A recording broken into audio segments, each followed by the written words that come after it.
بشیر استاد یو څو شعرونه راته ډالۍ کوم نوي یو څو شعرونه ترنم کې وایم چې مینه دې وسوځي لمبه دې شي اور دې واخلي واه واه مینه دې وسوځي لمبه دې شي اور دې واخلي بېګانه وخت عاشقانو دا قانون یې خیر دی که د چا سرو شو نو ته زړه کېږي په زور دې واخلي ډېر ښه ډېر ښه وی نشه خو به پکې وي وی غرور خو به پکې وي وی محمد عامر چې په ماینېده نو څه خو به پکې وي ډېر ښه ډېر اعلی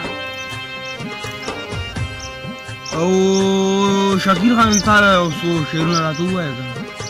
یاره ماله خو د یو شعر د نه وی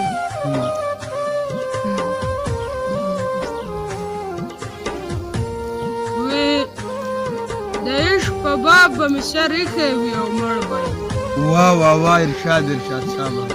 د عشق په باب به مې سر ایښی وي او مړ به یم په یو ګلاب به مې سر ایښی وي او مړ به یم واه ډېر ښکلی حد دې تمام کړ یې لکه که دا زما د درد نامه یې پکې واخیستله په دغه رباب به مې سر ایښی وي او مړ به یم واه ډېر ښکلی شکیل خان اوس درته دا چې ته مې مخ پټوې که په ګوتو راله راغی په دغه نقاب به مې سر ایښی وي او مړ به یم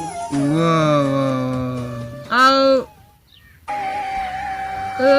د خولې نه د هغې یو شعر ووته زما په خپل کتاب به مې سر ایښی وي او مړ به یم واه واه ډېر ښکلی ډېر ښکلی او یو شعر دی چې یو بل شعر دی چې که ته دومره معتبرې که ته دومره بختورې زه یو کار خو راله وکړه دا سینګار خو راله وکړه دا پیري راله ځواني که راواپس مې زندګي که مور او پلار مې را ژوندي که یو هندو خو جنتي که ښه دا کار نه شي کولی دا سینګار نه شي کولی د چا زړه کې د چا زړه له لږه لار نه شي کولی نو بیا ته زورور نه یې په هغه زورور نه یې نو بیا تش تشګې باندې لکه اوبه واه واه ډېر ښکلی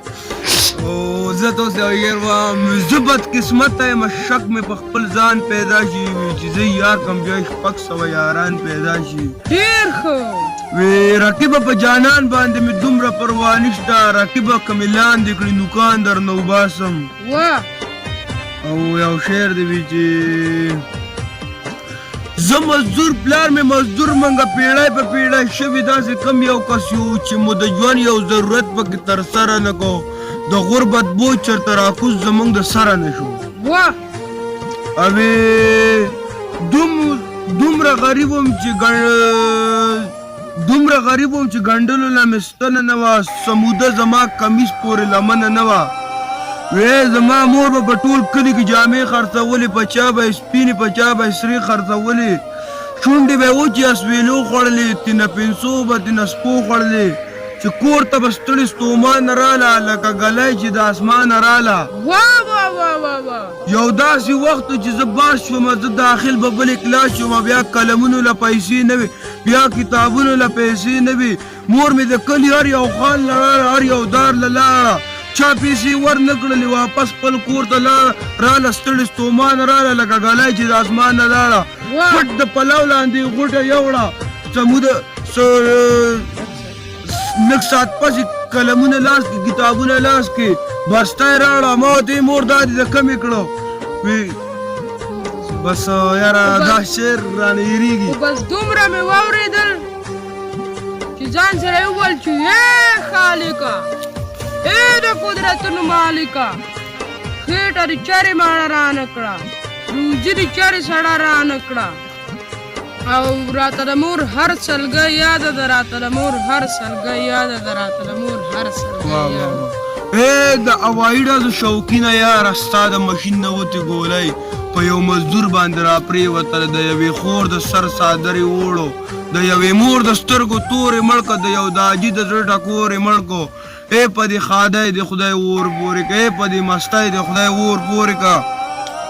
ستا خوشحالي د ته بېشکه وکړه خو د دې ټوپکه لږه ډډه وکړه